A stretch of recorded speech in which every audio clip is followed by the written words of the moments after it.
Now, Rogue has as its top minion a 169. 169 is pretty low for a top Rogue card, like for a top class card in general. But this is the number one class card. There is no card that is currently above this. Interestingly, so 169, and it is Prize Plunderer.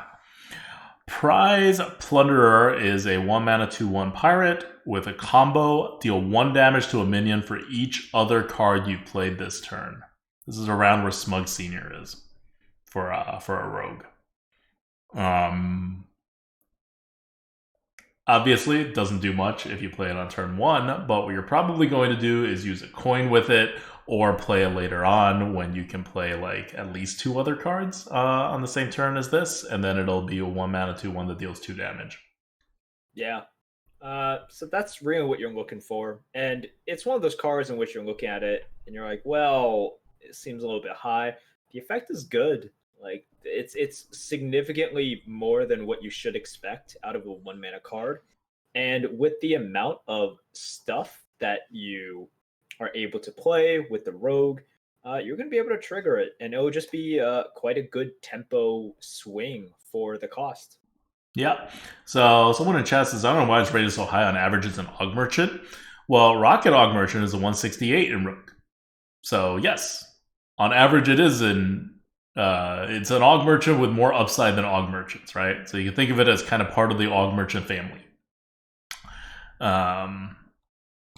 Og Merchants are just very high in Rogue. Yep. All right. Moving on. The next one is Ticketmaster. Ticketmaster is a 3 mana 4/3 rare rogue card with Death Rattle. Shuffle 3 tickets into your deck. When drawn, summon a 3/3 plush bear. It's really good. It's just good. Like a 3 mana for a 4/3 is acceptable, and getting free 3/3 plush bears is nice. What is this? This reminds me of that Faldori Strider. Yeah, Faldori Strider one. Yeah, that was a 4 mana 4/4 that puts 4/4s in your deck. Right. So this is better initial stats, but a little bit worse like draw potential, which is nice. You want like better initial stats usually. So good card. Yep. It's about the same as a Frozen Shadow Weaver in value, which feels about right. Okay, moving on down. Next one is a Benevolent Strike, 140. So again, similar value as a Frozen Shadow Weaver. It is a 5 mana card, and it's 5 mana, destroy a minion. So it's an assassinate. But it costs 1 less for each card in your deck that didn't start there. For example, the Ticketmaster.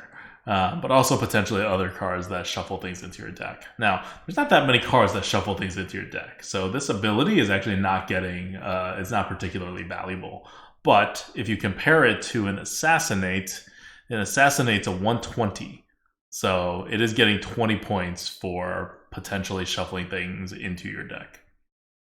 That is actually more valuable than I thought. It's fine.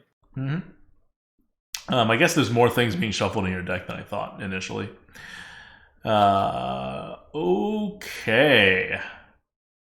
What else? Next up is Swindle, 128.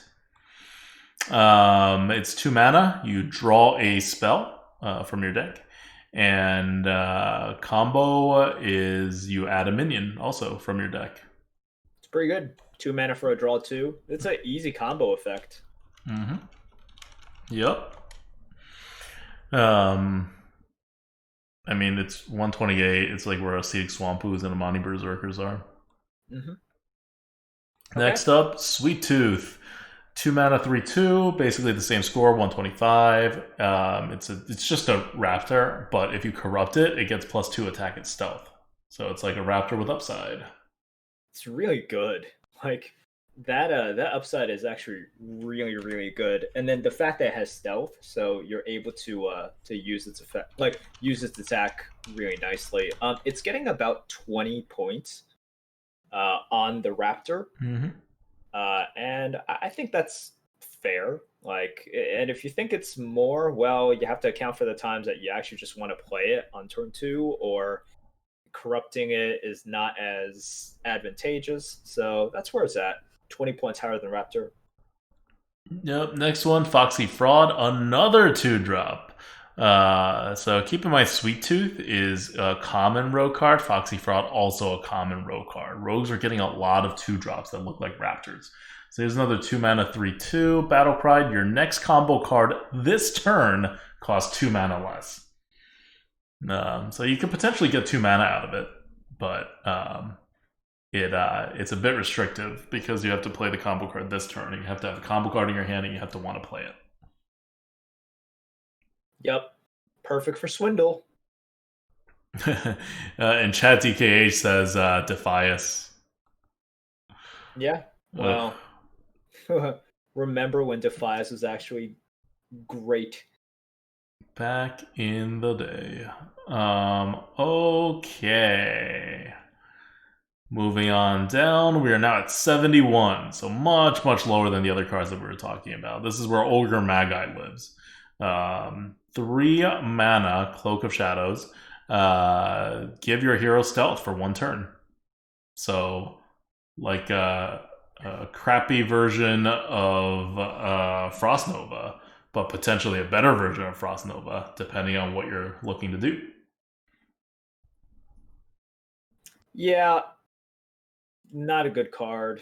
I'm actually surprised it's like this high, I guess, but I can see it is useful for rogues. Like, not being able to be targeted, right? Like, it doesn't just freeze their board. Like, your Weapons, yeah, it's no reach, no usage of weapons. Like you just have to turn.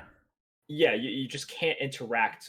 Well, there are things like random damage that can hit your hero, but it is something that is good. And but yeah, okay.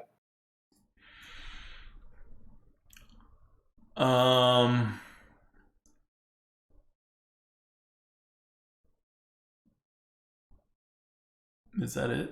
Are we done? Nope. We have one last one. Shadow Clone, 2 mana. This one's rated to 13. It is very bad. It is a secret. After a minion attacks your hero, summon a copy with stealth. This is really bad because you know how bad Vaporize is? Well, you'd rather kill their minion than have one. So think about how bad Vaporize is and then make it worse. We're also assuming that the opponents you're facing are not idiots, like complete idiots. So, if you're gonna say, well, my opponents are just idiots, yes, this is great if your opponent is an idiot. Yeah. So, I mean, really what's going to happen, and if you play Vaporize, this is what's going to happen, is your opponent just doesn't attack you for a while. And and then at some point, you're going to get a 2/2 or a 3/2 at a point which it doesn't matter. Meanwhile, this cost you a card for that entire time. Yep. And that's the big thing. It costs you a card. All right. That's it for all the rogue cards. As you see, it's not a particularly great package, and like everything else, right? They're pretty normal cards. They don't really do anything like special. Like you have your hard removal, right? And Benevolent Strike, that's epic. You have a Ticketmaster that's a good 3-drop in a meta that is missing a lot of 3-drops. And then you have the Prize Plunderer, which is like a nice general like removal flexible utility card. And you go a little bit farther down, you have a bunch of 2-drops, you have Swindle, which gives you some card draw. Like, you have a little bit of everything. But nothing's particularly great. And, I don't know, that's Rogue. Usually you don't like to see Rogue with great cards, so that's a good thing. Yep, that's it. Yay, Rogue. Yay. All right. Let's give some shout-outs. You want to shout out the Patreons? Yes, thank you to our Patreons, Nordoge, Joel T, RV Night Train, Chang Yin, Eric L, Aaron LS, Dan F, Doug A, Feldinglocks, Jordan W, Kurova, Math and Carnage, Torjado, Larissa H, 4P, and Brand New. Thank you guys so much. All right. Until the next one when we are going to Shaman, this is Oddwictum. This is Merps. Bye. Bye.